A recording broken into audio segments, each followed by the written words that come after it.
Bonsoir et bienvenue dans la suite des poupées sanglantes. Amber et Ross sentirent un puissant courant d'air. Mais ce n'était pas réellement un courant d'air. Cela ressemblait à rien de ce qu'ils avaient connu auparavant. Un son élégant et vigoureux semblable au chant des baleines résonna dans leurs oreilles. Une forme solide de couleurs vives se dessina autour d'eux. Ils réalisèrent alors qu'ils se trouvaient dans une salle de contrôle dernier cri. Tandis qu'il contemplait la salle d'un regard stupéfait, le docteur se mit au travail. Il se dirigea vers une large console en plein milieu de la pièce et commença à presser des boutons, à pousser des leviers avec le doigté et la concentration d'un pianiste professionnel. Puis il pointa Amber du doigt. « Toi, qui aime appuyer sur des gros boutons, ne fais pas ça ici !»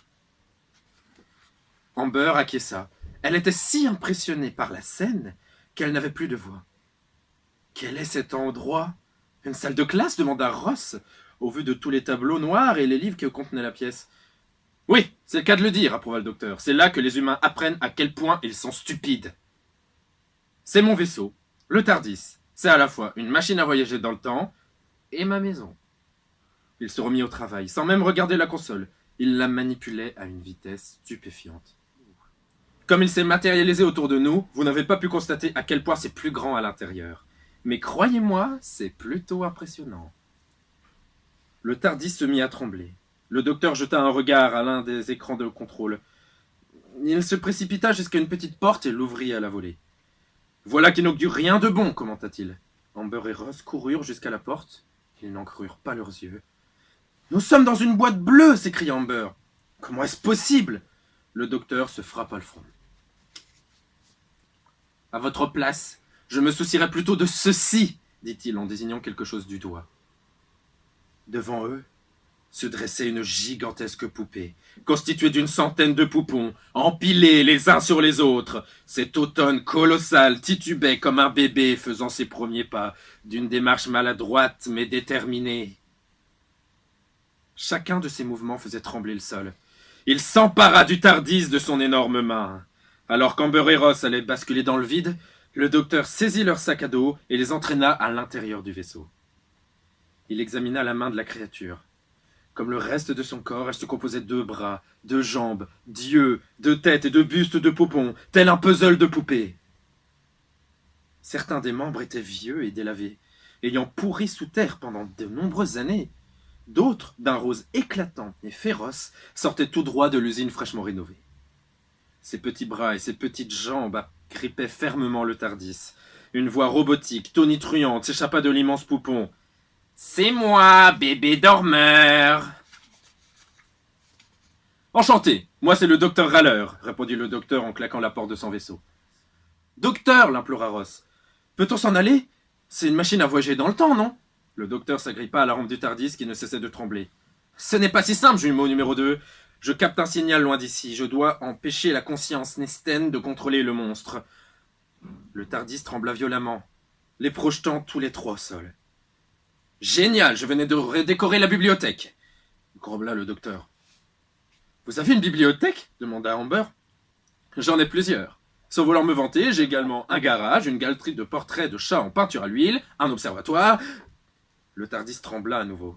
« Ce n'est pas le moment, docteur Disco !» marmonna le docteur. « Comment reçoit-il le signal ?» interrogea Ross. « S'il y a un émetteur... »« Il doit y avoir un récepteur !» reprit Amber.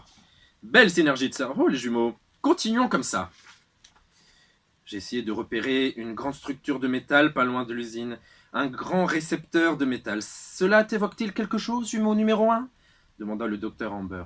« La salle de contrôle ?» suggéra-t-elle. « Non, réfléchis encore. Les machines d'assemblage ? Toujours pas. Numéro 2 ? Peut-être les cheminées, suggéra Ross. Ou quelque chose dans l'entrepôt. La compétition avait repris entre les deux jumeaux, qui tâchaient de tous les deux d'être le premier à trouver la bonne solution. Le docteur leva un sourcil autoritaire. Faites-nous une faveur à tous. Arrêtez de jouer l'un contre l'autre et commencez à jouer en équipe. Vous pourriez être surpris du résultat. Les jumeaux opinèrent sagement, puis recommencèrent. Comment communiquent-ils demanda Amber. Ont-ils des téléphones interrogea Ross. Peut-être dans les bureaux, mais les lignes ne sont pas actives. Ou alors des sortes de kits main libre. Ils comprirent alors en même temps et se tournèrent vers le docteur. Le contremaître avait un truc en métal sur la tête, s'écria Amber. comme une oreillette ou une antenne satellite dessus. Cela doit pouvoir capter un signal, expliqua Ross.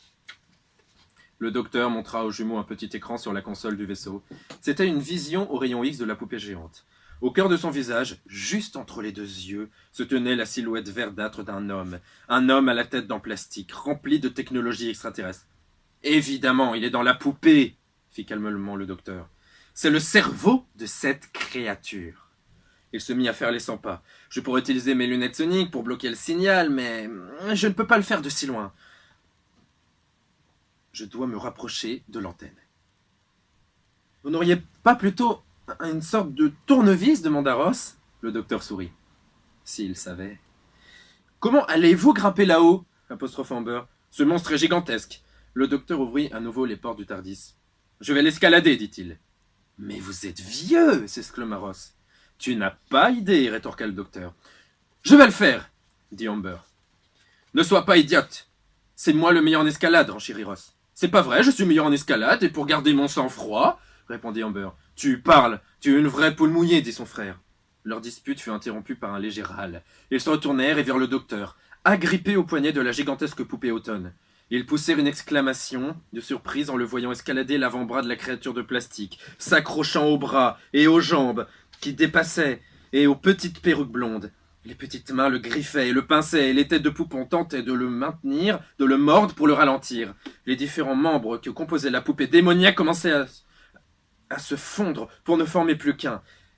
Il serait bientôt trop lisse pour que le docteur puisse grimper plus haut. Le TARDIS tangua dans la main de la créature, mais les jumeaux tenaient bon. Ils ne voulaient pas perdre une miette de la scène. Le docteur parvint à atteindre l'épaule du poupon géant, franchissant maladroitement une rangée de têtes furibardes. Soudain, il glissa et se rattrapa de justesse à l'épaule de la créature.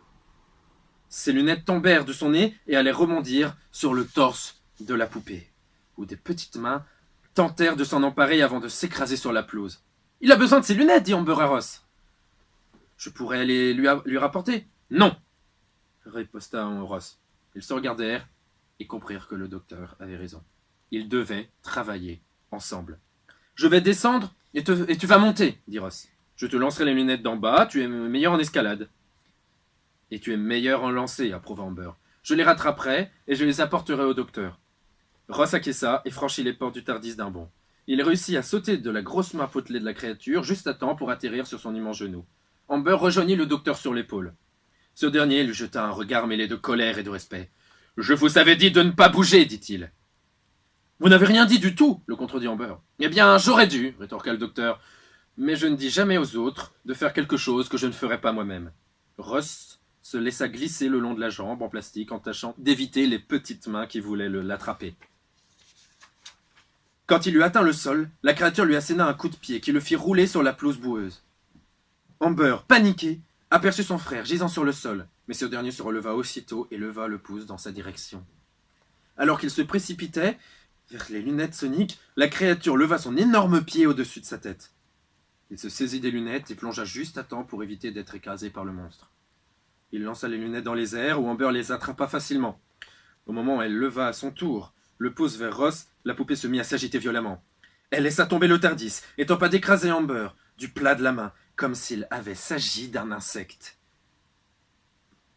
Un rugissement inhumain s'échappa de ses lèvres roses de poupon. Amber courut rejoindre le docteur, qui avait maintenant atteint le visage du monstre, pour lui filer ses lunettes soniques. « Merci, dit le docteur. Maintenant, fuyez aussi vite que vous pouvez. » Quand la créature ouvrit à nouveau la bouche pour hurler, il se servit de sa lèvre inférieure, comme d'un tremplin, et saisit son petit nez rond pour se hisser entre les deux yeux. Amber avait rejoint son frère en bas. Tous deux observaient nerveusement la scène, prêts à s'enfuir au moindre mouvement de la poupée dans la direction et en même temps prêts à se rapprocher de l'action pour ne pas en louper une miette. Le docteur avait trouvé ce qu'il cherchait. Le contremaître se tenait bien là, au milieu des cadavres de poupées que composait le visage, son énorme tête au milieu du front de la créature. Ses yeux exorbités fixaient le docteur avec rage. L'antenne satellite sur sa tête vibrait. « Vous êtes un ennemi de la conscience Nesten, déclara-t-il. Je suis l'ennemi de tout ce qui envahit, massacre, assujettit. Vous savez ce qu'il me reste à faire. » Le docteur enfila ses lunettes, le contremaître hurla, le visage déformé par la peur et la rage. La gigantesque bouche de la poupée s'ouvrit, une fois de plus pour laisser échapper son terrible rugissement. Toutes les têtes qui la composaient rugissaient en même temps. Le docteur porta la main à ses lunettes. « C'est l'heure d'aller au lit, dit-il. » Le signal s'interrompit alors et la poupée s'immobilisa. Inquiète, Amber demanda à Ross « Il a réussi ?» Un grondement sourd vint confirmer que son plan avait marché.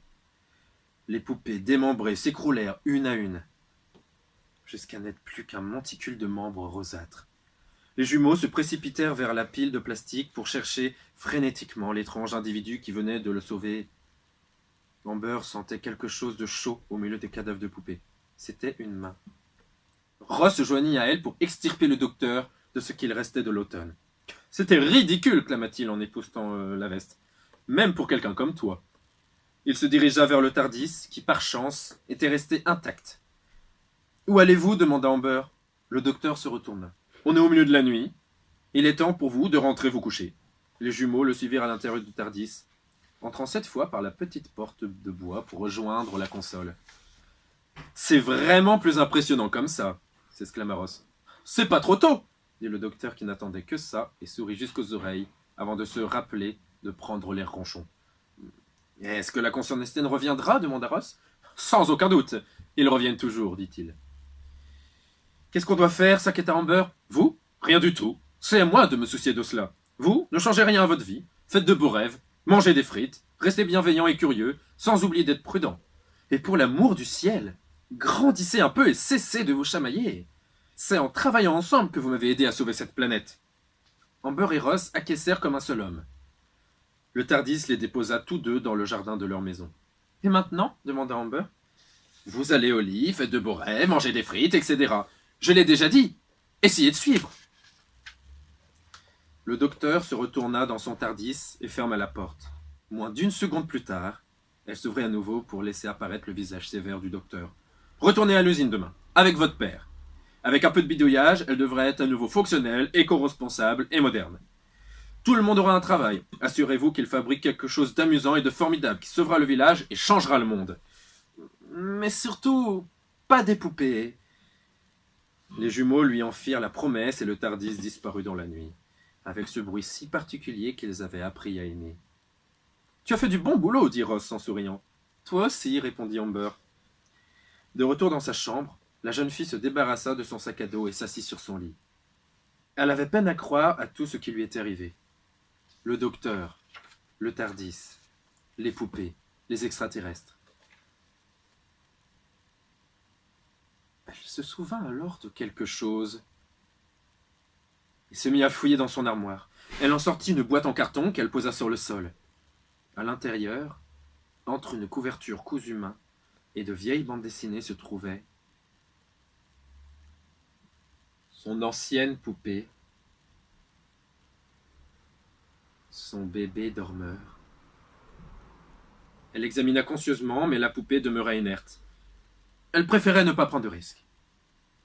Elle descendit dans le jardin et jeta la poupée dans la poubelle avant de regagner sa chambre, le sourire aux lèvres.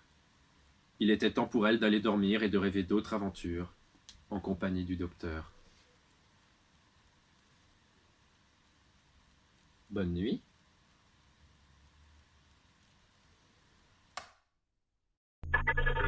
Don't forget to subscribe to the official Toddy Story YouTube channel.